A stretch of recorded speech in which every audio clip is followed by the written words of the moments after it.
I need to ask this Jedi when the season 3 trailer for the Mandalorian will premiere. Christmas Day, Butchie.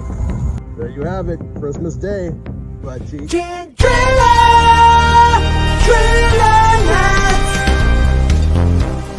probably ask this little Jedi when the Mandalorian season 3 premieres. February 22nd, Butchie. There you have it.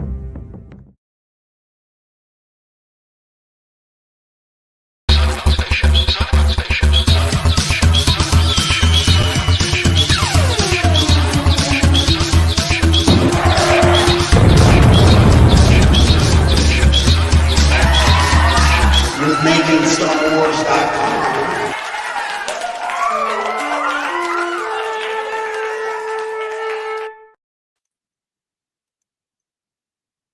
Jason Ward from MakingStarWars.net.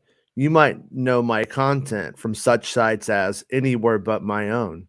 Today we got a bunch of scoops and news for you and all of that kind of jazz. And I forgot to set this video to not let the sex bots come and start talking. So I'm trying to set that on right now. I had a lot on my plate. We'll see what happens. But anyways, yeah. So we're gonna talk a lot about what's going on with Mandalorian and those stories, and then we got a bunch of Andor stuff. We got some forgotten Andor stuff from back before Bespin Bulletin, which is Bespin Fullerton around on Instagram instead of having a website. And yeah, there's a bunch of jazz. A couple of things that we have more to talk about besides that jazz. But let's go with let's just go with the Making Star Wars stories first, because I fucking wrote that shit, to be honest with you. I was like, I don't want to write this, but I did. Can't Mid-Journey do it for you? Yeah, it can't do. I know. A couple of days ago, me and Penny went to the park, and she put on her brother's Star Wars Jedi costume that he has for Halloween this year. He's like, he was too shy to be, he didn't want to do it. So she was like, I want to do it. So there.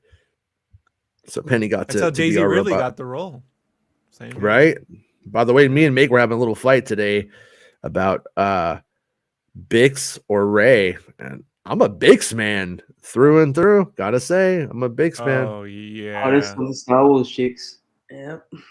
Yeah. Gotta say, I'm pretty sure the song crowned her the queen of the Star Wars chick. I don't think Bix is a Peter Rabbit kind of girl. I think she's more of a Heathcliff. You know. Right. Right. I think Ray would make you buy her a Nintendo Switch for Christmas, and then she just play it. Bix has a TurboGrafx 16 Express ready to go. Oh shit! With Alien Crush, the pinball game. All right, see, Jason. She speaks our language. All right. So, is there a Christmas surprise planned for Star Wars: The Mandalorian Season 3? At D23, we got an action-packed teaser for the next season. Put it up, Jason? Oh, do I have to put it up? Put it up. Yeah. You guys can't just listen to my chocolate voice? No. What the fuck? Come on, machines. The There machines are rising. The machines There are we rising. Blah, blah, blah, blah. For the first season of Mandalorian on Christmas Day, we got our first look at IG-11 a few years ago, right? So this time, we're going to get the final trailer. Word is that the trailer itself is not very long. Probably it's under 2 minutes. I'm probably going to say it's even shorter than that in reality when you get rid of the fucking logo and stuff. You know what I mean? Just 30 seconds of preamble. Something like that. Yeah. I'm not going to put what the official time is, because I don't want to get locked into anything and say I said it was one way or the other, or whatever. Over under. Hold on. Over under. Yeah. It's one of those trailers where it feels like you're closing your eyes and then open them slowly. And then closing your eyes and then open them slowly. Right? I don't know what you're talking about right now. You know trailers do that. They go Oh, sorry. I only know one note, like a D note on the piano going ding. Oh ding, yeah. Boom. And then dun dun dun dun dun dun dun dun dun dun dun. Oh man, it's so sad. I gotta see it. All right. There is a shot of a Mando helmet with horns at the top, which source thinks is Christopher Lloyd's helmet. Christopher Lloyd, who I called the crusty old white dude, the Mando clan leader guy. Brown Mandalorian. Also, Great Scott, if you watched Back to the Future, which you should have watched, you idiots. Yeah, Doc Brown. Our sources also cautioned us on a bit of fake out-like context to things in the trailer. The trailer implies that Din Djarin and Bo-Katan are enemies in the season, are going to battle one another, but that's not the case, they say. There's more going on there, and they are, in fact, mostly allies for the season, if not the entire time. I said mostly is my addition. And then we should have a poster around December 14th. That is the current plan. So once again, the stuff is always subject to like change, and that's pretty much what I go on to say after this, is that anything can change. But as of now, this is the actual plan, and this is the truth. This is what 14th. Should happen. And then What's that? February 22nd. December 14th, and then February 27th. No. Well, the trailer's on Christmas Day. The trailer's on Christmas Day. Oh. Yeah. Posters on. So the 14th, Christmas Day, and then here we go with the February 22nd story. So the last few months, there's been a lot of speculation about when The Mandalorian will premiere on Disney Plus. So far, all the official data has been frustratingly ambiguous. I mean, D23, they didn't release it. All that, they just kind of kept sitting on it, right? So now we have several sources that have confirmed that it's February 22nd, 2023 on Disney Plus. So there you have it. That is the day that they plan on releasing The Mandalorian. Not too long to go. It's good to know how long we have to wait, and it actually feels like an old Making Star Wars day when we used to get like those big spoilers and for like Kenobi and that. So thanks, Jason. Yeah. It's been a great day for spoilers. Oh. It takes a village. It does. It Jason, does. happy Halloween. Happy Halloween. Happy Halloween. David. I just wanted you to know the reason why I sit on all these trailers is because they'll think I'm its mother. I know. I just sit on them and keep my warm and snuggly. And then they go, "Ooh, you're my mama." And then we release it. That's how we do it. I woke up to a text message from Dave saying, "You quacked my huevos." So. Ooh, hugs and kisses from Rancheros. Okay, bye. I'm out. Bye, Dave. Weirdo. Yeah. So. Huevos, Rancheros. Yeah, I got it. I was there. All right. Man, it's pretty good, but I think about like La Victoria salsa on it. I'm like, ugh. Anyways, yeah. So Meg points out that Lucasfilm have a tendency lately to make the full trailer shorter than the teaser, so that makes sense. Yeah, didn't Willow kind of do that yesterday? Oh, thank you, Meg. I appreciate it.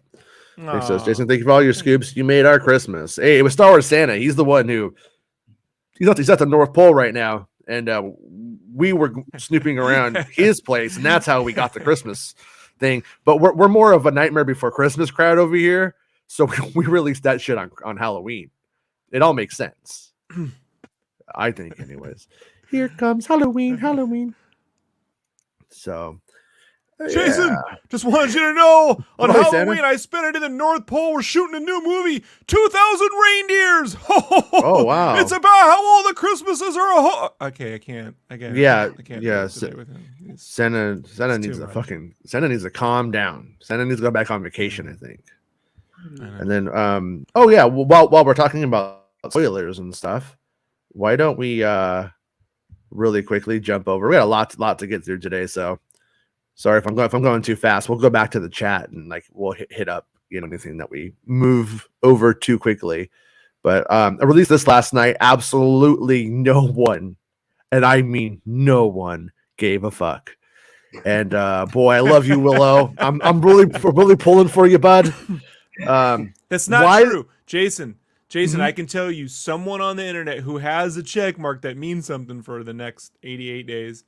JTE is the one guy who's like, I grew up with Willow. I love it. Yeah.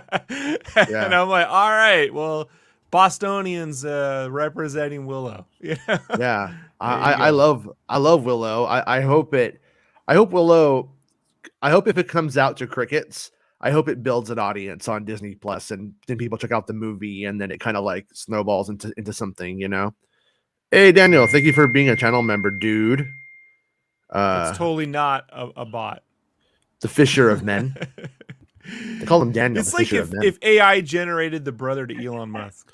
I like it, Fisher. Thanks for showing up. Don't insult him. Over the last few months, what? I heard some things about Willow, Rob. Oh, I no. found them intriguing, and I was gonna. Well, I was like, wanted to drop this story. I was hoping maybe they would send me the episodes so I could watch them, because I'm like the only person who cares. But they didn't, and then they released the trailer. They don't want anyone to care, Jason. They don't. Why would we release it on Sunday? Like, why would you do it on Sunday? You fucking.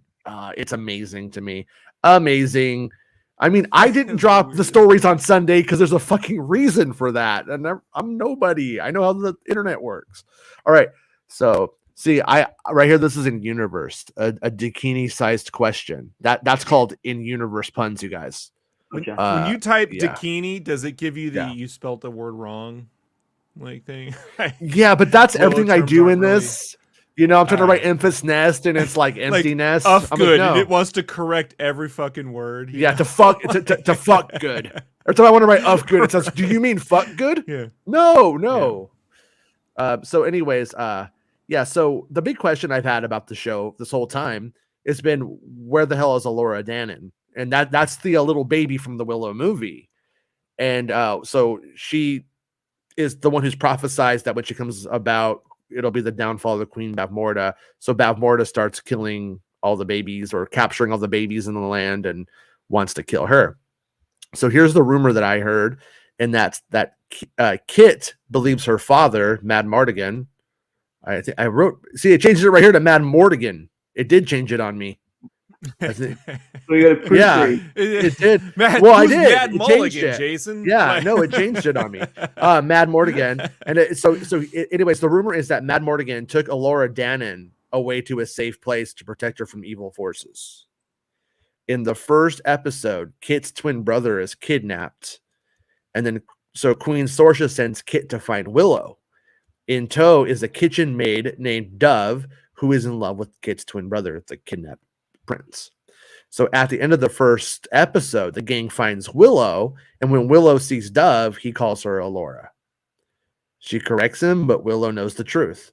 Willow examines her birthmark and confirms that she is in fact Elora, and very special.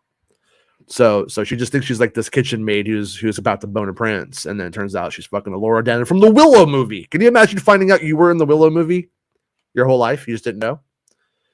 So then a trailer hit yesterday. Maybe I'm in the Willow movie. Maybe you're the baby from Willow, Rob. So anyways, though, the trailer just hit, and it can be contextualized with these rumors, because you do see a moment where you see a girl show her arm and show the tattoo that Elora Danan has, the birthmark. And if you look close enough, you can see that it's the shawl of Dove as well. So, but Val Kilmer wasn't allowed to be, couldn't partake in the production because they had COVID issues on it. So, and he has is it throat cancer? He has is very serious cancer. It's affected his ability to speak. His speech is hindered and everything. So it was kind of like, will he be able to be in it? Nobody really knew what that meant. Then at D23, we learned that Christian Slater is in the cast, and interviews I read around with the writer say that Christian Slater's character is a guy who used to hang out with Mad Mardigan. And so clearly he's going to be like, I knew your father, and he's going to tell stories to Kit about her father and that kind of stuff. But what happened to Mad Mardigan is the big question, because people have thought he's been out there with her, and he's not. Yeah, just to make things right with 80s films, they should let Deep Roy do the voice for Val Kilmer. Yeah. You know what I mean? Like, let him dub Val Kilmer. just to even it out. But then we got this poster, by the way, and the poster is badass. And on the top of it, that's fucking General Kill's fucking helmet. The nose is slightly different for what it's worth. It looks a little more like Kylo Ren in the eye shape a little bit, but it's pretty fucking close. And so either the mask gets broken in the first film, so this might just be a new mask. But now it has red seams that put it all together. Ooh. Right. And then right up here in the left-hand corner, we see more bad guys. We see Queen Sorsha. They have Knights really of great Botox in the realm of Willow. Then right here we have Dove, aka Elora Danan. Then we got Willow with this vampire Lestat haircut, blonde hair. I don't know how he got that going, but he's got it going. Then we got Enfys Nest. Then we got Spider-Man's friend. And then we got the guy here with the sword, who's like our new Mad Mardigan. Same like comedic stuff. And then this is Kit right here, who is the daughter. And it looks like she might be using Sorsha's sword, maybe even.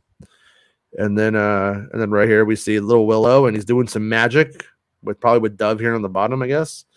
The Willow logo, but it's a nice poster though. Is for being the style that it is, you know. For not being goddamn Drew Struzan, it's pretty good. Well, look, it doesn't have Struzan had very specific compositions. This would be a little much, you know. Yeah. But that all being said, I would gladly take this over Threshold giant head posters, you know. Yeah, here's Big the time. actor's head, Threshold, with the giant, you know, like, thanks. So no, this looks great. Yeah. It's gonna look great on like toy packaging if they ever do it too. You know, Right. You can always see like, the box. I'm and sure it'll cardboard. be nice. Yeah. Yeah, well, there's reaction figures for the original ones, and looks good there for the most part, but what they were using anyways. And then on Friday, I think it was, or was just yesterday, exclusive. I don't remember when he tells me what he did or when he put it out. Exclusive Star Wars, the Acolyte has started filming at Shinfield Studios. So we got Acolyte is filming. So you could give Bespin a coffee. That would be great if you did. He's thirsty. He needs the caffeine. He can't stay awake. He loves his coffees, this guy, doesn't he? He loves them. He does. He does. First is coffee, and then the blood of the non-believers. That's how he starts off his day. So according to multiple sources of mine, man, he's so possessive sometimes. I'm able to exclusively reveal that the upcoming. I just had that vision. Remember Daffy Duck when he summons the genie in the lab, and the genie like or the pearl, and he's like jumping up, mine. Like, yeah. He gets possessive even with the genie. Yeah. It's like, hey, Shinfield Shores, buddy. Shinfield is the Bespin territory. We will not encroach. I am able to exclusively reveal that the upcoming live-action Star Wars series, The Acolyte, was filming earlier this week at Shinfield Studios, Berkshire. Man, they got to add that Berkshire at the end. Just you know what? Shinfield's good enough. Berkshire. I say it like C.O. Bibble. Berkshire can mean one thing. Shinfield. Bespin. And the production was utilizing the large. Look, he uses an S in utilizing because he's fancy. Wells lad.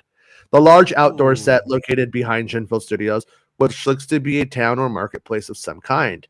Additionally, onlookers have informed me that they saw multiple actors being ushered in and out of the trailers, including the series lead, Amandla Stenberg. Bodies, and more bodies. Man, I liked bodies in the sense that you see a bunch of know-it-all assholes from Twitter get their fucking asses kicked. But the movie was a little hard to watch, a little cringy.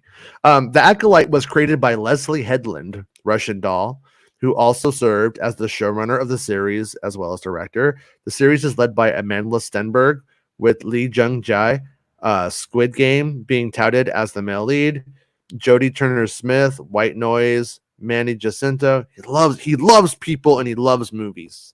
He really does, though. He really, truly does. The series focuses on the emergence of Darkseid during the final years of the High Republic era. And then basically says the Acolyte is expected to film until May. And remember everybody who told you that this production wasn't happening. Because they was just fear-mongering stupidity across the board. Was released expected sometime in 2024. And so we got a T-minus Disney something got woke over the weekend making it blah blah blah. Yeah, Disney got woke over the weekend, and now here we are. Here we are, you guys. Woke. I mean, here was a cool thing though, you guys. A couple of days ago, like they were talking about making like a new Star Wars movie, right? Like, hey, you know what we should do, guys? We should make a new Star Wars movie. And then JPEG was like, Kathy Kennedy, shut the fuck up and sit the fuck down. And he's like, you know what? Give me some coffee. Give me like that Bestman Bull thing. Like, give me some coffee. Oh, you know what? But he meant she should tip him, not actual coffee. Yeah. No, fire Rejuan. Get rid of her. You know what? Don't fire her. Keep her. She's kind of hot. Demote her. Just make her a producer again. And wait. Put her on Pinocchio too. Why are you standing up, Kathy? Sit the fuck down and shut up like I told you. And that really happened, you guys. If you read the internet, actually, if you read the official article, which is behind a paywall, it did. That's not what he said. He just said, "Hey, maybe we don't say anything, Kathy, this time. Maybe we kind of just, until we, are, about Intel." And she's like, "Okay." I mean, that's all. If that story was true. And there were a lot of components of that story that did end up being true, but it did open up with the hyperbolic, like, it's criminal how little they've done in film. But it's like, no, they were told not to make movies. They were told to make Disney Plus stuff by both presidents of Disney. So it's kind of weird that they overlooked that. That might have been just to get a little spice in the article, though, get people a little riled up about their Star Wars and then continue reading. Which I don't know how to do it. I just go, here's what it is. Just fucking fuck off. I'm bad at this. Yeah. But and then man, wait, what happened? What happened here? What happened here? Bestman Bulletin. Okay. Bestman Bulletin. Yeah. So wait, I thought there was something else from Bestman Bulletin, I thought. Oh yeah, Bestman goes, "To the moon, Kathy." That's what Chapek says to her when he puts up his. Yesterday, no moon. That's a woke station. Yeah, yesterday we were putting Kathy in her place. Like, really though, we were like, really, and he does a pretty good to the moon. So, anyways, let me make sure I didn't skip over anything. Bestman sent me some stuff for a couple of. Oh yeah, I made a little presentation for you guys. Little presentation right here. Here we go. If it wants to, yeah, there it goes. So check that out right there. The Bestman Bulletin brought this to my attention. This is from one of the TV spots, I believe, early on. You know who that is? Can you tell? No idea. Sebastian Stan. It's your mama? It's your daddy? It's your bald-headed granny? No, it's Cyril Karn. It's Cyril Karn. Yeah, and he's dressed like a rebel, or I shouldn't say like a rebel, like a Ferrex man. So what that tells us is we're going to have everything sort of funneling into Ferrex for the finale. The finale is like the when they bring back Terrace-Kasi, that's going to be your like finishing move, your Star Wars finality. Finality. Oh, and it's Finn. It's John Boyega. He voices it all. You really got that guy. Finality. All right. Anyways. He's a boyfriend? Yeah. Cute boyfriend. Finality. Boyfriend? Like Popeye? Not like Popeye. What? Yeah. But so if you're trying to figure out where Andor is going to be going, there's a couple of things here that I want to. Looks like Galaxy's Edge to me. Like, what? Get down! They're serving Dole Whips. I think it's a set of MASH. Oh, there's also this like TV spot right here that came out, and in it, it's time for cereal and Andor. There's a couple important, I think, potential moments in here. But check out this TV spot. It's official. The groundbreaking series everyone is talking about is being hailed by critics as the best Star Wars series yet. It's all gonna be different now. Listen up. The 49 men in this room answer to me. You're mine now. Andor is exciting new territory. Smile. It's expansive and ambitious. This is what revolution looks like. We've chosen a side. You won't want to miss what comes next. They're afraid. Right now, they're afraid. We'll never have a better chance. Star Wars Andor. Cool. Andor. Happy Halloween. You got a copyright strike. Did I really? I don't know. Probably. Or are we taken down? I mean, I don't know. You're not when you allowed say to that. show ads, Jason. You know what I mean? Yeah. Spread their commercial. You know what's funny is they copyright strike you for that, and then all of a sudden it just jumps to an ad for Andor, like because someone, for people that don't subscribe to YouTube, and then they get an actual Andor ad, and then it goes back to. All questions, man. Green Fiends. Can you please set the record straight if Ahsoka wraps filming on Friday? Honestly, until it wraps filming, it's impossible for me to know.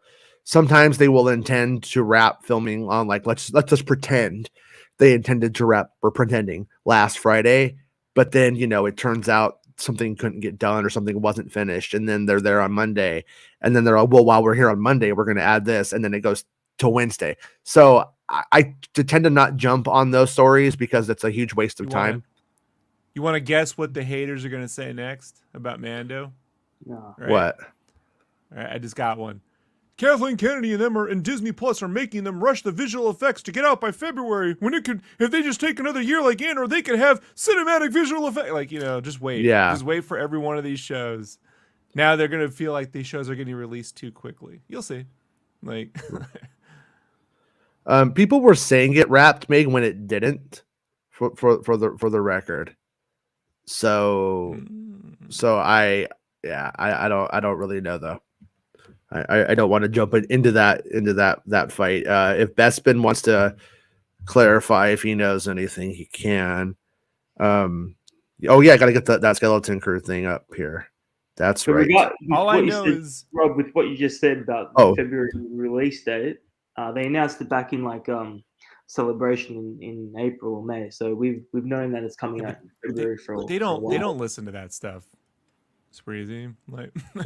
That's you facts and figures. What are you doing? No. Yeah, and then I don't let me guys, don't let me forget to get to the Skeleton Crew article. Okay, I keep forgetting that one, but I have all of the stuff you sent me, Mr. Bespin, in the thing, and this right here is just a little side note. Breaking Epic will be adding 3 beloved characters to the game tomorrow after the downtime ends, alongside a cosmetics. Epic is also putting in other in-game surprises in the game, together with these mysterious cosmetics. So I think it might be Luke, Leia, and Han. So if you're a Fortnite player, Crix Madine? No Crix Madine. That it turns out the hair cannot be rendered in Unreal Engine. It breaks Unreal Engine. They're going to need Unreal Engine 6 before they can actually do it justice. I saw this in Meg's Discord this morning. They updated the thing right here for Disney Plus to include the 3 seasons. Little side note. And then Tony wrote the first scene. Oh yeah, I saw this was going around. Tony wrote the first scenes for us to cheer for Dedra, but in the end, you don't do it anymore. She is not just a woman in a men's world, should be a man's world, but a fascist in a world of fascists. It was important to see that power corrodes women as much as men, and that's Denise Gah. So that sounds. Yeah, I would also say go listen to his interview with Mike Maron. It's very minor. Mark Maron. It was done. You have Mark Maron mental block, and I understand that. Yeah. I don't Maron. Mike Maron. And he's like, It's not even right. Yeah, okay. No. Right. It's always so it'll Google will correct and fix it. So but yeah, no, he gets into his whole life, like his childhood and everything he did growing up and shit. And then he talks about his first screenplay, The Cutting Edge, toe pick. So I just find it funny that if imagine if that were the only movie he did, and then you're like, oh, the person who wrote The Cutting Edge and the ice skating thing's making a Star Wars series. Oh, it's all gonna be about ice skating. Oh, toe pick. Like it just it just makes me laugh at how he also worked for Jerry Bruckheimer and did touch up on Armageddon. So like what someone does in their career, it doesn't always prove what they can do in their future career. Like you wouldn't expect a cat doing touch-up work on Armageddon to throw out, the Bourne movies or this, Right. So it and then he did say that this is done in September. So he's like, yeah, I gotta go finish these scripts for the new season. We're shooting in November and we're kind of not done. Yeah. He was too busy doing the Mandalorian effects. at the computer to get it ready. So Shut your mouth, Sable. This is from Bestman Bulletin, back when he was Bestman Bulletin on Instagram. And if you look here, that is the beach planet right there. We're on the coast. Oh yeah. And we see Melshi with Andor. And he goes into this little bag here, and then he like hands him a blaster. So my theory of the footage is that maybe we get through the prison break, and maybe they go back to the guy from Rogue One on the right. Okay, all right. He's the guy from the end battle in Rogue One, and all right. Another side note too, we learned he did a podcast recently, and somebody told me about it. I didn't hear this firsthand, but I think I heard it from Bestman, so I'll treat it as gospel. And it's he wasn't in the original version of Rogue One. Melshi was created by Tony Gilroy during his rewrites and added to the story at that point, which makes the children's book saying he dies one way and the novelization saying he dies another way even more interesting about what the fuck happened there. No, I mean it's strange. It might have been a Tony Gilroy revision that even led to that in the end, but I always assumed it was from the Edwards version to the Gilroy version. We saw that difference, but it turns out we didn't, unless another character just had that name and he just lifted the name from a previous version of the film. One day, Jason, you're going to release a book called From Edwards to Gilroy, the Rogue One story. Yeah. and Edwards, Gareth is like, I thought that Kanye video was cool, so I stole the shot. And then Edwards is like, what the fuck? Like, I was trying to write a story here. And I'm like, these men have nothing in common, yet they share so much in that they are essentially, what's it called? What's that fucking slang term for when two dudes hit the same person? Whatever, bros. Really? Yeah, no, they have like a name for it. It's like a joke, but I can't remember what it was now. Anyways, yeah, so that's what they are. But so that's everything from there. And then over on Bestman Fullerton. No, he's not Bestman Fullerton anymore. He's Bestman Bulletin now. And this is the Skeleton Crew article. Skeleton Crew. We got to talk about Skeleton Crew, Jason. We got to talk about Skeleton Crew.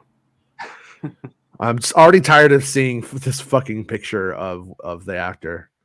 I mean, come on. Look at this. Look at how stupid. Like, who decided that was a good idea?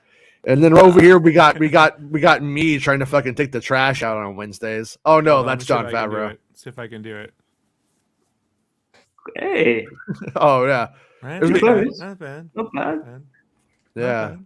Well, we got the same peaks. Eskimo brothers, thank you. You knew what I was looking for, Joel. Joel's got my back. Fuck both of you. Joel is my internet. Insensitive and confusing. But, exactly. Hey, you know what? I don't think the Inuits who were banging all those people fucking mind. Okay, I think they're cool with it. I'm kidding. Star Wars Make said it's got a skeleton crew, but for some reason it hasn't been abandoned. Cara Dune. Oh, poor Cara Dune. What do you think she's doing right now? I know what she's not doing right now. Good movies.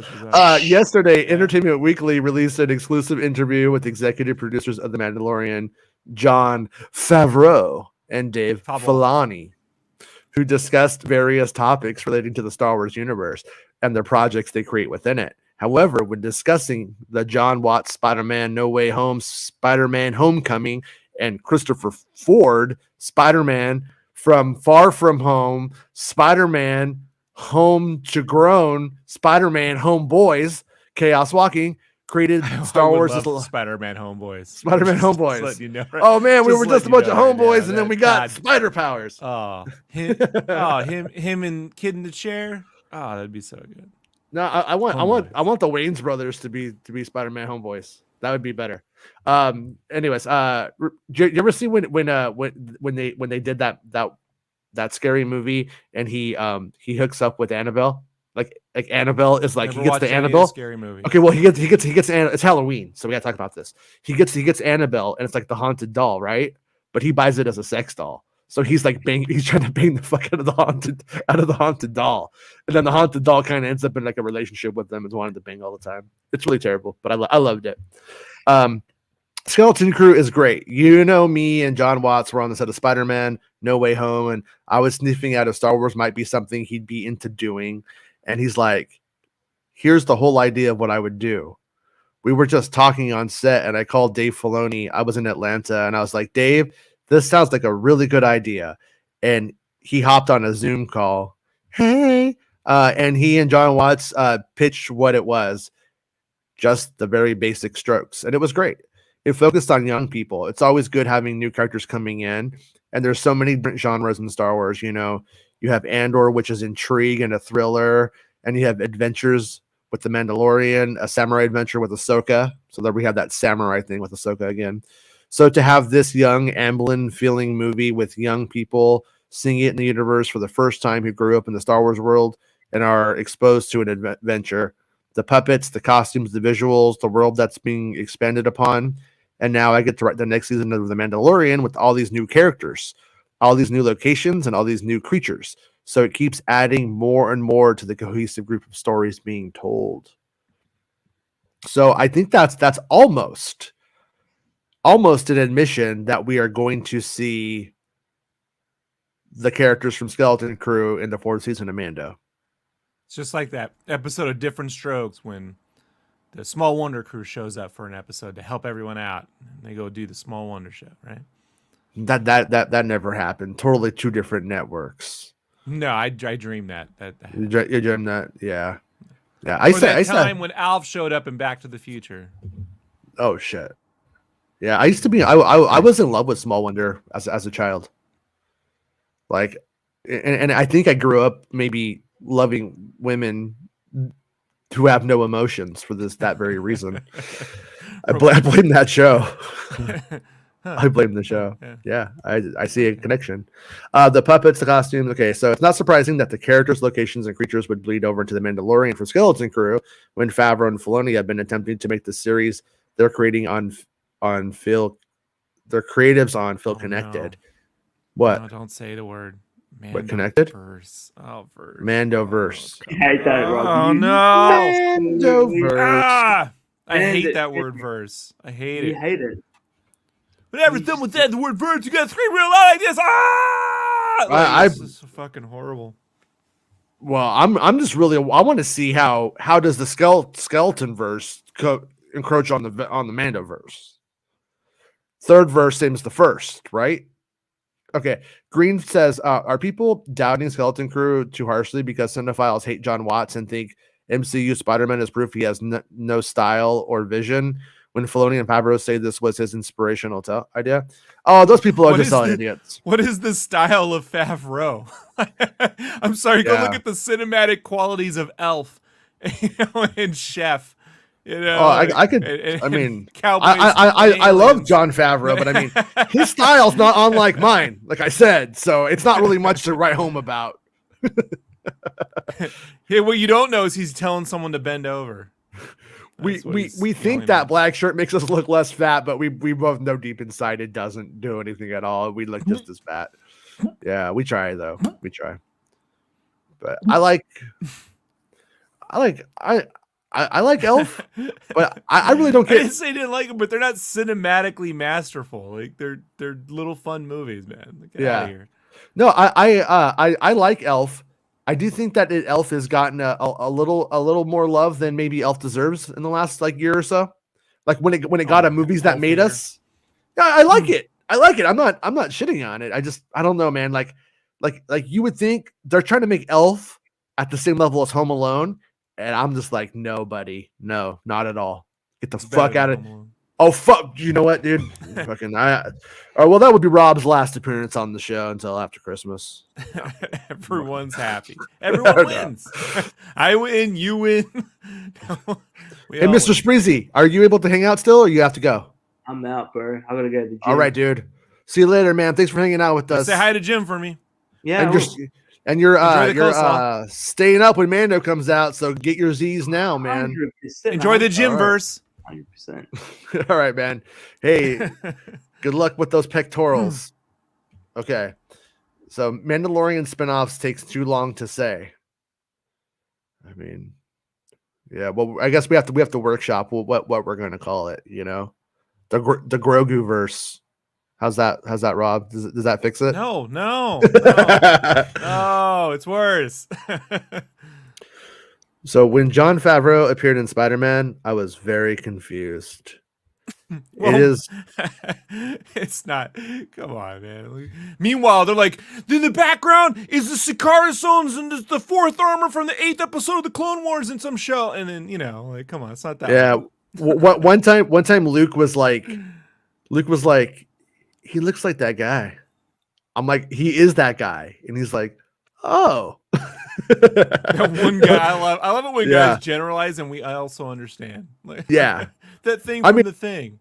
Luke has probably seen Jon Favreau in real life more than he's seen Jon Favreau in things. You know what I mean? Like, that's what's weird about 2019 for us going down there or whatever.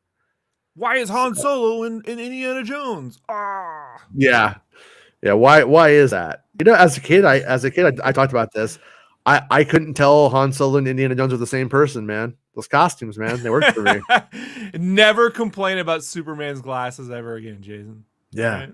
No, it worked. I didn't have no problems with that as a kid. I was like, what? He has like fucking total nerd with his glasses. Take the hat on. Take the hat on. Yeah, and then he has this like fucking cape on and stuff.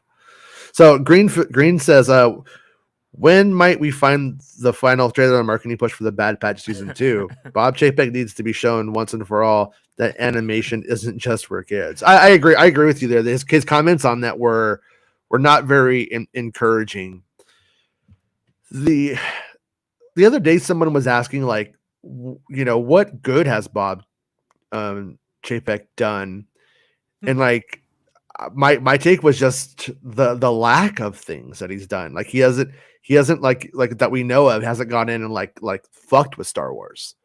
Like, in terms of like our side of things, he could go in and fucking make, put Emma Watson in sequels to the cartoons that they made all he wants. I don't care. Make her, the fucking Lion King for all I care. So whatever he does there, don't really give a shit. So I just follow like the Star Wars side of it, obviously. And, he's for the most part seems hands off, but the real bad thing was what he did to Galaxy's Edge. He ruined that project. It was ill-fated from the beginning. No, it wasn't. No, yes. Rob. Yes. Rob. When you're gonna do a theme park with books, comics, you're gonna have seasons to the park, reasons to go back. It's gonna be an ever-changing thing. And then he comes in and then guts it, and then it's like, well, and then now they've committed to that premise for that reason. He fucked it over. If he hadn't done that, it would have been worth it. It would have had a reason to be what it is. Now it has no reason to be Batuu. It's Batuu. Exactly. It should just be Star Wars land. I mean, but only because of what Bob Chapek did. If Chapek didn't do that, then it makes sense that it's Batuu. He made it not make sense. He's the reason it doesn't make sense. And also like the like the top of the thing used to explode. Hondo Ohnaka was going to come out and address everyone once a day in the morning. Like, there's gonna be like almost like an opening ceremonies thing to it every day. There's all this stuff. He got no. Just because you don't care, you can't. I mean, it's the in-park experience thing, and he fucking ruined it. And then now we have Mandalorian there, true. And now it doesn't. Now, Jason, now I don't agree with it. No one but only because he ruined studio it. Has the balls to charge $9 for a Dole Whip, so that's what he does. He brings that to the table. Mm-hmm. He takes the hits. You think it costs $9? You're adorable. You're fucking cute. No, but I think it's like $12. I don't know how much. I think it was like $12 for those fucking blue milk bullshit. Yeah, Meg. I don't think Meg has really seen any of most of those. It's a shame because Marvelous Meg would make for a great side channel. Oh, you're right. Maybe you should just do it and be like, just like read things you saw on Twitter. Oh, I hear the multiverse is woke now. The end. Yeah, you go to Wakanda Bulletin and just steal all his info. Is Wakanda Bulletin? Yeah, what? It's a thing. I hope he doesn't get mad that I talk about this. But the other day, me and Bestman were like hanging out, and we started talking about how Netflix suggests covers for you based off of you. Do you know about that? No. So like, yeah, like for instance, they're depending on what you've watched in the past, you might look up Rush Hour, and you might just have Jackie Chan looking adorable on the cover, or you might have Chris Tucker looking sarcastic. Instead of just like the poster for it, it will cater a specific like screenshot to you. And as we were going over like what is it, I would name a movie and be like Poltergeist, I'm making it up, and then I would have like, you know, the little boy going dad, and then he'd have like Crazy Nelson, right? So we're like Okay. trying to figure out what it was, but all of Bespin Bulletin's people were always black. Like if there was a black person, even if they weren't like important in the story, like if they were like in a small role, he would get it. And that's when I discovered that Netflix believes Bespin Bulletin is a black man. Yeah. But I think it's because Bespin Bulletin watches everything. Netflix like, is weird, dude. Like, it's really weird. Like you don't have it like on like a device in front of you or anything, do you? Like a phone or something stupid, do you? Or like an iPad or whatever, like no. right in front of you right now? Okay. I was gonna say like we could like literally test it. But yeah. But yeah, it's Just really keep showing weird. me Like Nazis, Jason. What does that say about me? oh, yeah. I want to look in the mirror a little bit on that one. I really don't know what it shows. I never paid attention. I always scroll to what I want to see. So I don't. Yeah. Yeah, if you ever get a weird one, text me and then I'll look at mine and we'll see if it's the same thing or whatever, if it's even similar.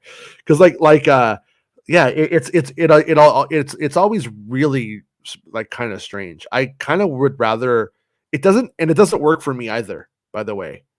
It doesn't make me want to watch what they have.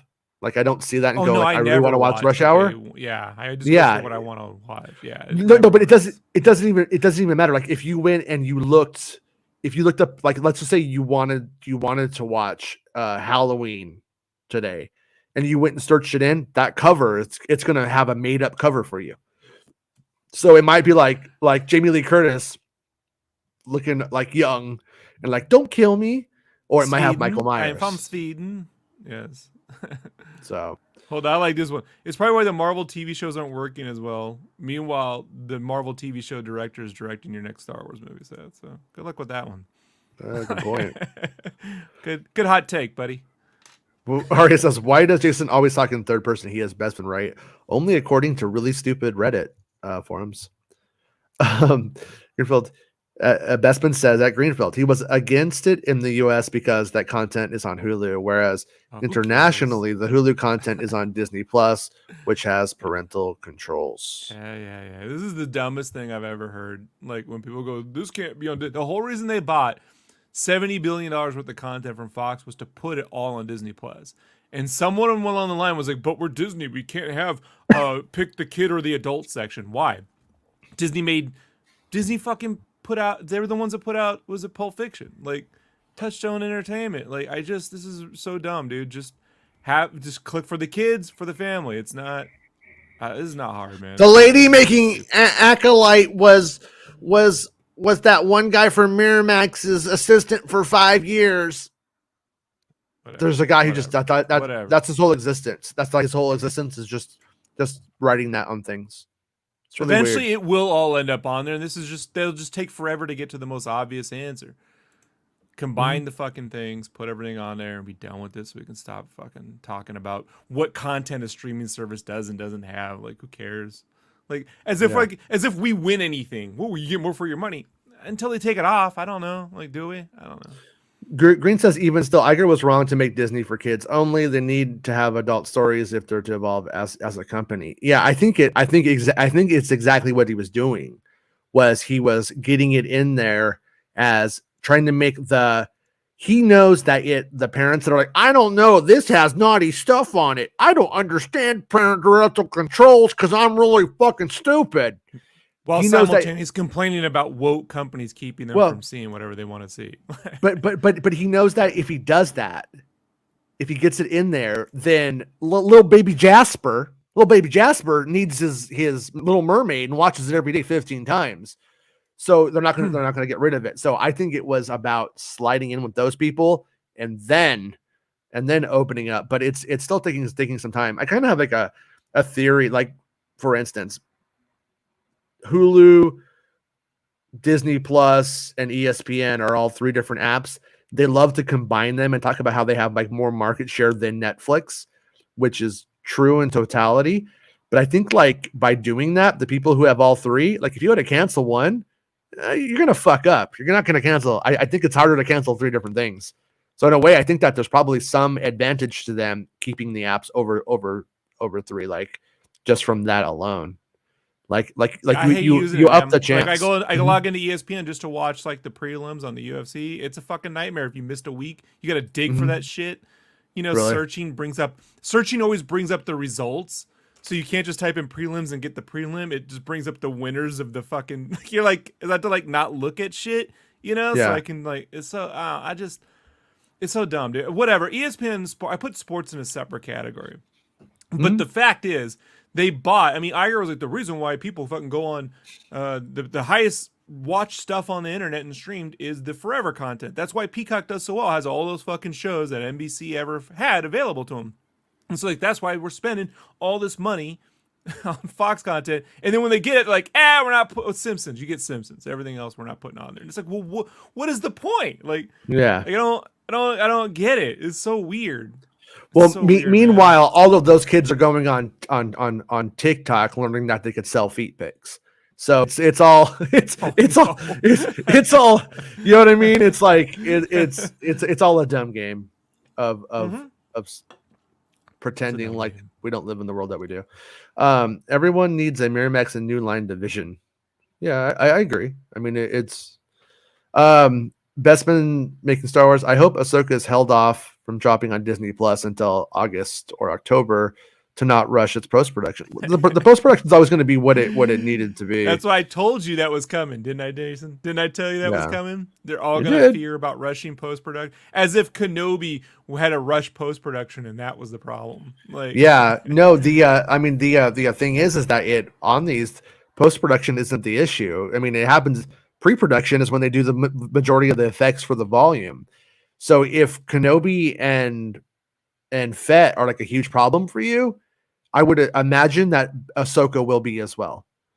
It's being made under the same conditions in the same area with the same people at the same place. So Mandalorian looks a little bit better from time to time, but also a lot of that just has to do with the fact that I forget those locations were pretty good for that series. I forget on Mandalorian, I have settings on my TV that like crush blacks a bit more, you know what I mean, and give me darker shadows and more contrast. So like when I see a clip from Mando, I'm like, that's too bright. And I go, oh, that's right, I have a Mando setting on my TV. So in my head, it looks brilliant. But on Andor, I have to turn all of it off because it's already set well. Like it's so the cinematography, so I don't have to do any changes to it. But on the Mando stuff, I've always had to like adjust my TV settings to give it a more cinematic look. So. Yeah. God, the early footage of the Mandalorian that we saw looked even worse. It looked even more like digital camera like that they showed at Celebration that year before the show came on. They do something in like the I don't know, color correction or mastering process of that show that makes it look even better than it did, because it did look really like digitally, like it looked digitally enhanced almost. But maybe that was just the presentation at Celebration. Bestman says the top 10 shows on the UK Disney Plus is always adult skewing, rewatchable content. Rob talks about Grey's Anatomy, Family Guy, New Girl, etc. And then the other question I would have is is that actually real, or is that manufactured? I'm not saying that they don't actually watch those shows, but does Disney push those and as top stuff, like how the front page of the front page of YouTube is supposed to be like that, and it's always been fake. It's always been not really the top thing. It's just no matter how many times curated. Disney Plus puts National Geographic pics up there, I'm not clicking them. Not watching. Don't not watch. I love nature, but I don't want to sit and watch Hold on penguins now. all day. What if it had titties? Well, there's some titties in it. Penguins with boobs. Those poor You know? penguins. You know, they I used to look up- already got walking issues. Whoa! I used to go in the National Geographic section at school to be like, look, titties. Oh, you meant? Oh, I thought they meant they added boobs onto the animals. I was like, that's just weird, Jason.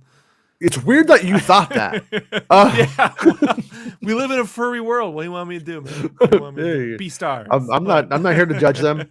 They want to dress up like Chewbacca's and Bang, let them do it. Green Fiend says, it's not that I hate Fett or Kenobi, far from it.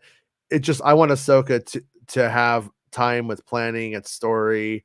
Well, once again, Green, we don't know how long Ahsoka had for planning its story.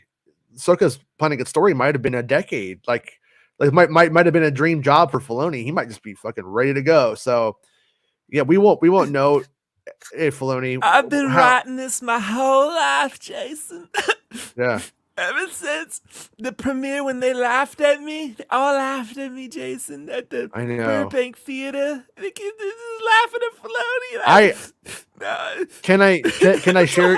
Can I share your origin? Can I share how you created Ahsoka? My origin. Okay. Your origin. Origin story. Oh, yeah. Oranges. Yeah. You said everyone was. You were saying everyone thinks you're a joke. And you said I'm going to create Ahsoka, and I'm going to show them. And you are, Dave. Yeah. You are showing them. Your little worm-tailed head lady. She's taken the Star Wars fandom by storm, and I think you've made it, friend. I think you've done it. And we're finally gonna get my tag I always wanted. Pretty fly for a sky guy. It's gonna happen, Jason. It's gonna happen. R2E's gonna come back too. R2E is back. The old Republic says, have you guys checked out Patterson's Kenobi and Boba fan edits? Made both series into movies, and it was so good. Pacing, music, and stuff was awesome. Recommend it to check out. You know, I watched the Kenobi one, and I have I have nothing bad to say about it. You know what I mean? I'm like, oh, you know, as like a fan thing, it's like really, really good. My only thing is like at the times that he had to add stuff, like the camera work is like real floaty and like super fucking like well above what the show does. And then that in turn makes me feel that the other stuff isn't dynamic enough. So if I was directing him, I'd be like, tone that stuff down a little bit because it gets a little grander than what follows. And so it feels out of place. It would be sort of like having a little punk band, and then all of a sudden like Brian May from Queen's there with the guitar orchestration. Then you're back to the little punk band again. That's sort of how it feels to me. But it's a good job. I know Baymax likes it a lot. And I think he thinks it's better. I don't really feel that it's all about better. Star Wars Larry. Star Wars Larry is pretty good. Star Wars Larry. We're almost at the finale. Is that hasn't come out yet, right? Soon. Okay. Soon. Yeah, I feel like we're about due for an R.L. Knott's Star Wars Larry episode. Green says, and I could say great color grading because of what people complain about with the MCU phases 1 to 3, except for the Guardians. Yeah, you've lost me there. I don't know what's going on anymore. Baymax says there was some bad decisions in Kenobi that made you think, what the fuck? Never happened in Mando. The execution on Book of Boba Fett was hit and miss, depending on the director and if they knew how to shoot in the volume. Yeah,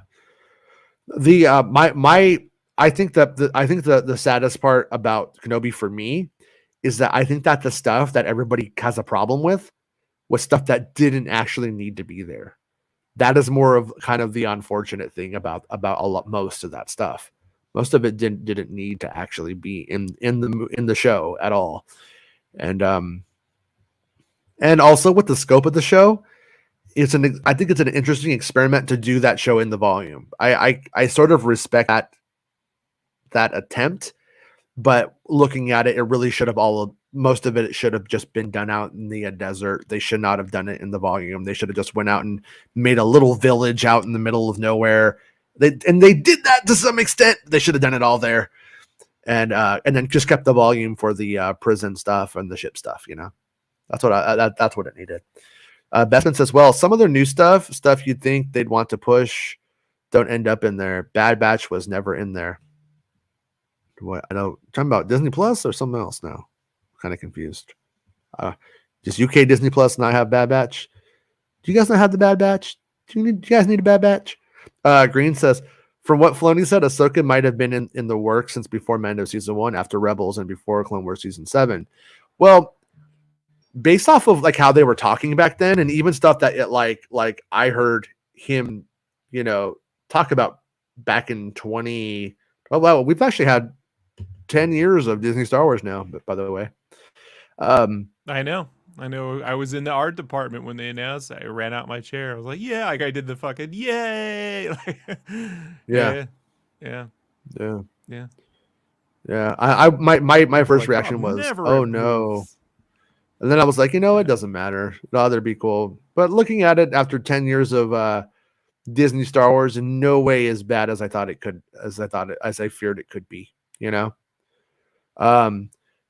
But anyways, I'm never getting Rogue One or the Andor series or Mando from Lucas, so it wins. No, that's it. Yeah, no, it's true. It's true. And if Lucas had made a sequel trilogy, the people that don't like the sequel trilogy wouldn't have liked Lucas's either, and the people that do like the sequel trilogy might have liked it, except for the romance people. That's probably who Lucas wouldn't have had, because. What do you think? If we could liken anything that exists now, what do you think it would be tonally close to the Lucas sequel trilogy? Like, I feel like the Percy Jackson films might be closer to what Lucas would have, like, with elements of weird sci-fi shit. Like, yeah, because it wouldn't have been like the Harry Potter films. It wouldn't have been like the Marvel stuff. It wouldn't have. I guess Kingdom of the Crystal Skulls might be the closest you probably would have got. Yeah, I think it wouldn't have a real threat. You know what I mean? Like, I don't think it would have had like a real. It would have had like ideas. Like, well, it was gonna have Maul as the main villain, Maul, and which to some extent I kind of like appreciate to some extent. Like it would have been, I like there's stuff that you could have done as a storyteller. Like Maul is alive. And then how they did that thing, like, I'm every voice you've ever heard in your head, all that thing, and like people are like, does he have all the Sith in his head now? You could have done stuff with Maul and his resurrection, and Palpatine being, that being the embodiment of all of it, and guy from Chapter 1 comes back, and like that's kind of fun. But I like where Lucas was going with it, but whatever. But Green, how do you quantify when like the idea was in his head, in Filoni's head, that he wanted to like do it? Do you just start it when it was greenlit to become a script or go into production, or do you know what I mean? Like Ahsoka's been a project that's been going on since 2007. I want to say 2008. Mononoke. He's like, I want to do that with Star Wars. Yeah. And then there you go. Yeah. Yeah. So, and then I have like reservations about it. I think Escaper. I like that. Yeah, a Filoni escaper. Good. Well, okay, Tyrant. Props to you. Yeah, you guys. Oh yeah, actually, pretty cool. Ghostbusters VR Rise of the Ghost Lord just came out, and as luck would have it, I got my my Oculus 30 code. Oculus gives you like a Oculus 30 code that's just a general code, but only you can use it. Like your account gets flagged to use that code. I just got it now, so I'm like, all right, I'll buy it tomorrow. Anyways, that said, I have no idea like when it began, but he's supposed to be doing it like a samurai kind of film, and we know that. So this is going to show what kind of student Filoni is of like Kurosawa, and we've seen him do the Lucas thing, but under Lucas, with Lucas telling him, no, this is how you do it. And so Kurosawa is clearly not coming out of the TV to guide Filoni's hand in this one. So I'm curious as to can he direct like samurai stuff in the Kurosawa way, or will this feel like one of those budget ones that you get, at the drugstore in the 80s for 99 cents on VHS, and then you buy it and it actually has porno on it still. Remember when that was a thing? Samu Ray, and you're like, what's Samu Ray? It's some guy named Ray, and he's got a sword, and it's Samu Ray. Yeah. Now, do you remember all those stories like little baby Jasper went to Save-Ons and he bought this Jasper bought a Casper video, but when he opened it up, it had anything but Casper on it, and then it shows like blurred out things of people boning. Remember that was like a really big thing. They tried to Didn't make they you do that on afraid of Different buying. Strokes?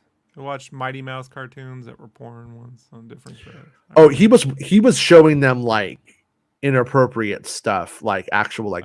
But I mean, like people would buy VHS tapes, and then there would be like they just recorded over the tapes to put the cartoons on. I see. And then they would mess up some. So, but yeah, and I hope I wouldn't expect anything to not have its time necessarily, because on these shows, like things are have been like kind of log jammed, like things are sitting there waiting to come out at this point. So there's not really a big rush to like get things done. I don't think, not that I know of. Not that I've heard of, anyways. Seth says, Dave's The Book of Boba Fett episode is one of the best altogether, in my own opinion. I don't remember who did what on Book of Boba Fett now. I'm gonna need to watch that when we're on a Star Wars break again. But Dell says, I heard the prequels scream as if millions of fans died in their sleep and never woke up when I heard Disney bought Lucasfilm. No matter how great they are, there will always be someone hating on it. Sure. And and I understand the like the anxiety or whatever that comes from Disney buying Lucasfilm. Like I was like the same. I was like, oh shit, gross. And then like an hour later, I was like, I came to the conclusion, like, you know what? It could be fun. They're gonna make stuff and doing something. If I don't like it, I just won't watch it anymore. I got these 6 movies I like, and in this Clone Wars series, I'm happy with. So if they don't do anything else, then that I like, then so fucking what? What's the difference to me? But you know what I mean? But I think some people are like, well, now it's canon, and well, they said it's canon, so I gotta take it seriously. Just don't like it, just don't watch it. It's pretty easy. Kenobi doesn't work for you? Just don't watch it anymore. Seth Nico says the shot of the sandcrawler. The show, and you have to, no matter what. Yeah, and you have to love it. You have to love it. You have to love it. I got all the scoops on that one, so you have to love it. I don't even like it. I hate it. I hate that show. But I got the scoops on it, so I love it. No, I'm kidding. Some people act like that is the case. I'm like, no, I actually really do like it. But I actually really like the prequels, and those people who don't like Kenobi probably don't like the prequels either. So I don't know why they would start caring. Seth Nico says the shot of the sandcrawler with the dragon and the dragon skull on it is gorgeous. And Dave was hired by George before Revenge of the Sith came out. I don't know about that one. It was around that time, but I don't know if it was before Revenge. I think it was after Revenge of the Sith. And the sad thing about it is Genndy Tartakovsky didn't know he was fired. He just like, they just kind of like didn't talk anymore. And then he heard that Dave Filoni was doing the CGI thing. He got force ghosted. Yeah. Yeah. Kino and Saw he was hired in 2005. So it was around the same time. I guess. What happened? No. So it came out before. He was hired in 2005. That's on the Lucasfilm website. Filoni was? Okay. Yeah. Yeah, but Revenge of the Sith was released in 2005. Yeah. So it was he was hired when Revenge of the Sith came out. But yeah. That's what I once heard an idiot say that they hated the Stormtroopers in Kenobi because they couldn't hit anything. Big Star Wars fan, clearly. Actually, I gotta get all horny for the Stormtroopers here. I gotta say the Stormtrooper physiques in Kenobi are the best ones I ever saw. Like they fit the costumes perfectly. Like they are like the epitome of like a perfect Stormtrooper in there. Even better than the original trilogy. It doesn't matter, but I'm just saying that's if there's one thing I would say about it is like whoever they got to be those Stormtroopers fit the costumes better than anybody ever did. Like, oh, you have to marry it. Kino and Saw got an Andor poster. Oh, that's cool. And then George Green says, what's going on with Lando and a droid story? Those two should have updates by now. No, Droid Story we thought was filming mocap. So Droid Story, I think is just gonna like hit out of the blue, or we'll get a release. Right. And then Lando is waiting on is waiting on Donald Glover to get free time to like do his stuff on it. And it seems like they don't necessarily just want a Lando story. They want a Donald Glover Lando. Like they want Donald Glover to be Lando, and he's the one who's writing it. Like I'm usually of the opinion of if you can't show up to work, then get someone else to do the work. That's kind of like where I usually fall on it. But I think in this instance, they want Donald Glover as Lando, and to get Donald Glover to be Lando, that's how you do it. So, yeah, Bespin just sent me a picture of Denise Gaw, and who plays what's her name in Andor, and like she's like really pretty, and she like looks like a very affable person, and she is that resting bitch face is legendary that she puts on in Andor. Like it's pretty amazing. Like you would think she always has that resting bitch face, but she doesn't. She doesn't. She's a very beautiful woman who does not have resting bitch face, but she knows how to put one on. And I gotta say, I think Denise Scott has met the world's goodest bitch ever. Because you got to be the goodest bitch ever to be able to imitate that. You can't just pull that out of your ass. You gotta be imitating somebody. That's what I say. He did send a picture, but he sent a thing of her. He did send a picture. He said it was a video. I saw a picture of her earlier though, and I had the same like thing of, wow, she doesn't look like a fucking resting bitch face monster. So, Ghostbusters: Rise of the Ghost Lord. Fuck yeah, dude. Man, I don't want to take these kids out trick or treating tonight. I just want to stand and play fucking Ghost Lord, bro. That looks fucking cool as shit. Bestman, you gotta get a fucking Oculus, man. We could be fucking Ghostbusted makes me feel good, but now it won't because we'll be playing Fortnite instead, motherfucker. All right, sorry, I did that off my chest. Hey Rob, you gonna get Ghostbusters? I have an Oculus One. I don't think it's compatible. It might be. I wonder. Sometimes, like some games on Oculus One are compatible and some aren't. Man, I looked into it for you too. It looks like Oculus 3 is really far away, like probably Christmas next year. Yeah. Probably Christmas. I might have to wait till Oculus 4, given the way that company's running the business, if there is one. I just don't know, man. They're not making games; they're making hardware, and I've always had this thing with hardware. You know, like it needs to, like the $500 my upper limit. You know, and it needs to be wireless. When they start introducing $1,300 options, I'm like, I don't play that Valve game. I don't get into that shit. Yeah, I don't care. So, but dude, have you seen the metaverse has legs now, dude? So do I. I have legs. I can just walk away. Oh shit! Find some other shit to do. You know, I'll just but I get tired when I use these ones. Unbound. Like these ones make my dogs hurt when I walk around too much. Yeah. So. Whatever. Yeah. No, I mean, my son loves the Oculus Quest or Meta Quest, whatever the fuck it's called now. Like he fucking loves it. Like it's like his favorite thing. Like if I told him you could keep your Xbox X, you could keep your Oculus or your Switch, he would keep the Oculus, like 100%, without a doubt he would. And so I was like, I want to get him the new one, but it's not coming out for a year. But I think I'm gonna get him one of those for Christmas. You know those little Steam machines, the little handheld Steam things. Steam Deck. I think I'm gonna get him a Steam Deck much for effort, man. My buddy spends all day just trying to get fucking apps to work right and configure just the way he likes it. And I'm like, that sounds like PC gaming. I just like to put the game in and start playing. I don't like to fuck around with everything, you know? Yeah. So I got like an hour to play, so 30 minutes of my hour are tweaking the shit to work right. Like it's just this 30 minutes a game. What are we supposed to do in 30 minutes? Right. Like, it's ridiculous. Well, yeah, I mean once it's set up, but he wants to do PC VR stuff and he can't currently. And I think that might be the best solution is to get the little Steam Deck, let him run, you know, PC VR that way through it, and that might be the don't drop it. He'll drop it. Yeah, he'll drop it. But into the toilet. Yeah. Wait, did you see our thing?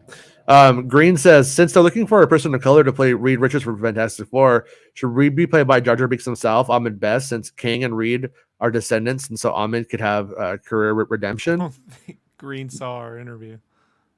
Well, yeah, no. Well, Green, we have an interview with Ahmed Best, and I think he expresses interest in that he would love to play Reed Richards. Am I remembering that right? I think that's what he said. Yeah, he wanted to play Mr. Fantastic. I'm like, dude, a Mr. Best being Mr. Fantastic is brilliant. Yeah, he wants to play. It was his dream. Yeah, I think he'd be great in it, and I think they should give Ahmed Best more roles, and they should. I even think that they should have a little project here to revive Jar Jar and to give Jar Jar more than just we phased you out because you were controversial. You know what I mean? The character, there's nothing wrong with the character. It was the use of the character at times that was more questionable than not. And they should bring him in. And I think it was a damn stupid shame that he wasn't in the Kenobi series. That's just fucking stupid. Like how cool would it have been if we got to the path and Jar Jar was the one who was like fucking one of the people working there. He's got his fucking things tied back. He's like, I'm just working, Misa working, and he's doing his thing. And you're like, cool, man. You know what I mean? Yeah. Me's a smuggling of people. Yeah. Like, no, Jojo, you're not smuggling. You're helping people. No, he's a smuggling. No, please don't. Me's a smugglers run. Stop it. Stop it, Jar Jar. He's Stop like, good. Has you seen a season 2 of The Wire? You're like, oh shit, man, Jar Jar, come on. He's putting people in crates and selling them at the docks. Oh, no. Remember that? He's a Nucky Thompson. No. Stop, Jar Jar. Oh, you're not shit. Nucky Thompson. Yeah. Chill. So Friday the 13th prequel series being developed by Peacock. That's kind of cool. Described as being similar to the Bates Motel series. Yeah, because it's Brian Fuller. So if you like the Bates series. Is it going to have the hot chick from House of Dragons with tubes in her nose so we don't know she's hot? Everybody's like, oh God, I ain't dating you fucking sack of potatoes. And she just has when they're gonna drown the kid. Once they drown the kid, then you can kill the other people. It's 6 seasons to get there. Keep telling me. When people are like the Bates show is great, I'm like, all right, don't tell me Andor doesn't do anything when it takes like 5 seasons for this kid to fucking become a murderer. I don't know. It's so weird, dude. I wouldn't watch it again. I had an okay Brian time Fuller. with it. Brian Fuller makes 7 seasons of Nostromo, and it's just a space mining up until they get the alien, and then it's over. Like, okay, what if it starts with this? My son Jason died because you were making love. Remember when she says that? Making love. Yeah. Brian Fuller makes OCP. It's all about the company that built the RoboCop. Like, oh yeah, here we go. It'll be like the Shield with the future past. Yeah, whatever. Well, are they still doing that show? What was his name? Like Dick Richards or something? I can't remember the guy's name was from RoboCop. Dick Jones. Dick Jones. Yeah, are they still doing the Dick Jones show? That's still a thing? Because I have to say, I don't, the idea, I'm like, why would you do that? Just do the RoboCop show. At the same time, though, if you put interesting characters who are like looking at this monster, like for instance, if you were to make the Elon Musk show, you don't make it about Elon Musk. Make it about people looking at what a fucking psychopath Elon Musk is, right? And so if there's interesting characters around Dick Jones, it could be kind of like Andor good. You never know. But if it's the guy who does what do you call it, and we should expect more of the same, then I won't get my hopes up. You know, I mean, if it's Bates Motel, the Bates Motel thing was just whatever. You know, I don't know. I don't hold it to too high of a standard, but I also don't think I finished that show. Did that show ever get to end, or did it just get canceled? Did he become Psycho? Oh, yeah, he became Psycho. Okay. We know. He became the good doctor. It used to fuck with my head, dude, when I was like trying to watch like Bates Motel, and then the good doctor ads would come on. Oh man, that wasn't good. Green Friend says the best use of Jar Jar was in the Clone Wars season 6 with him, Mace Windu, and Mother Talzin. Hey, I liked the one where he was it Bombad Jedi? That's a really good one. It's a really good use of Jar Jar. They're confused. They think Jar Jar's a Jedi, and Jar Jar has to pretend to be a Jedi because Anakin left his robe inside Padme's closet after he banged her in the ship, and Jar Jar gets it on. So then the Nemodians think that Jar Jar's a Jedi there to stop their plans, and they all start freaking out. And everybody's overreaction to the Jedi showing up is what makes Jar Jar able to clumsily fight his way through the mess. But he befriends a giant fish. Brian Fuller makes a prequel to Cheers called Coach. It's all about Coach's life and how Coach ended up broke and working at a fucking bar in his former years. Dude, you trying to make jokes right now, and I want to see that. I want to watch that. Is Greg T. Nelson going to play Coach? Yeah, Greg T. Nelson is Coach from the other coach. The other coach. They're also going to de-age him too, so we can get really young Coach. We're going to get young Craig T. Nelson. No, they're just gonna Better Call Saul it and put a little toupee on his head. He's 17 now, man. He's got full hair. Matter of fact, Bob Odenkirk's gonna play Coach. Bob Odenkirk as Coach from the Coach. Yeah, that's what I'm saying. He's gonna play Coach. Yeah. As Coach. Yeah. Who's gonna play Dauber? Who are we gonna get to be Dauber and in our Coach reboot? Come on, I know you got it. Hulk Hogan. Hulk Hogan's going to go on a redemption career arc. Taika Waititi. Taika Waititi is going to suit. He's going to get some like the Hulk Hogan hair, but he'll be Dauber. Yeah. Okay. He would love to rock a Joe Dirt mullet. Come on. Taika would jump at that chance. The other day, one of the most difficult things I ever tried to do was explain. I think Bestman's considered a millennial, right? Are you a millennial, Bestman? I don't remember what the age cutoff is here, but trying to explain to a millennial from Wales why Cheers was a good show and an important show. Not as easy as you would think. Also, their Mars bars are vanilla. What the fuck is going on over there? I didn't even like Cheers, so I'm not the guy to talk. Really? Yeah. It wasn't my thing. I was a night court kid. Oh, yeah. I mean, of course. Richard Mole, John Larroquette. All of them. Of course. All of them. Have you tried Cheers as an adult? Have you gone back to it, see if you like how sometimes MASH? I kind of went back to MASH for a little bit as an adult. I'm like, MASH is good. As a kid, it pissed me off because it meant Small Wonder was done and now it was MASH time, or it's time to go to bed, or it's time to go outside. MASH always meant time to go to bed or time to go outside. So does Star Trek. I still associate that fucking beeping noise on the bridge of the Star Trek Enterprise with being deathly ill. Because whenever I would watch Star Trek, it's because I was sick late at night or I was sick home from school. I don't know what it sounds like. It's like an echo. I don't know. I can't even do it. But it makes me queasy to hear it. Jason, we all know what was Obi's cloak, not Anakin's. Oh shit! For Natalie Portman's sake, I hope so. Dale Erdman says, "How do you eat an elephant? One bite at a time." Like that Johnny Cash song where the guy steals one piece of the new car in Detroit every day, and for years, and then he finally has a new car. Yeah, I like it. Tyrant says Hulk Hogan's only redemption arc will be going on Fox News OA, and I know Hulk Hogan sucks. I mean, I'm a Sheik man, to be honest with you. I'm an Iron Sheik man through and through. But I also don't want Iron Sheik doing too much work and exerting himself and dying or something. So I want Iron Sheik just to stay on Twitter, calling everything a fucking jabroni. That's good. We lost Roddy Piper. We don't got him anymore because you know what? Those men work too hard. All right.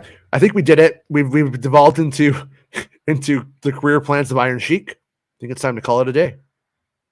I think we're there.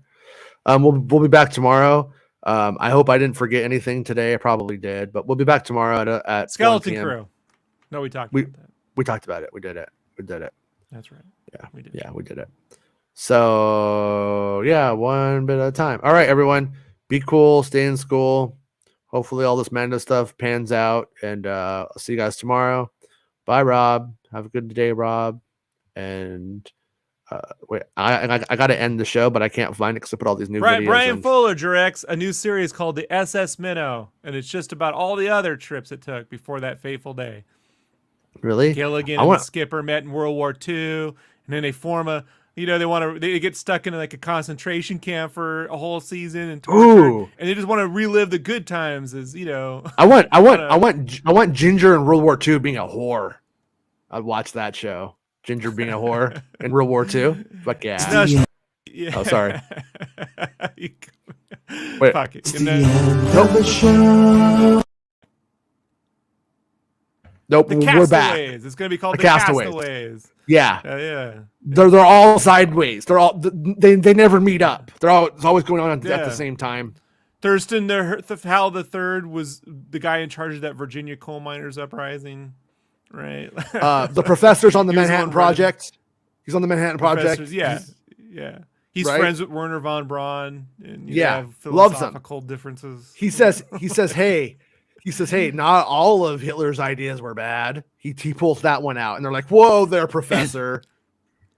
and the poor black kid who made the boat, and they never talk about him, right? But he ends up becoming like a big tech mogul in the '60s. But he built the first boat. Oh, and in case anybody's wondering, in this one, Gilligan and the Skipper, they're fucking. I say black because there's only white people on that show. They got to add in something. You got to do it. Yeah. Well, what's it called? It's called Castaways. Peacock. Next year on Peacock. Peacock's Castaways. We're waiting on our check, Peacock. All right. Peacock has to put that in front of all the shows the way Saban puts it in front of the Power Rangers needlessly, like Saban's Power Rangers, Peacock's Crystal Lake, and Peacock's. Can we call our production company Puss? So it'll be from Peacock and Puss. Wards is making Star Wars. No, Peacock and Puss. All right. Bye, everybody. We're done. We're done. The end of the show. Come on, let's go. Hey! It's the end of the show. Come on, let's go. Hey! It's the end of the show. Come on, let's go. Hey! You know you should go. Come on, let's go. It's not about spaceships.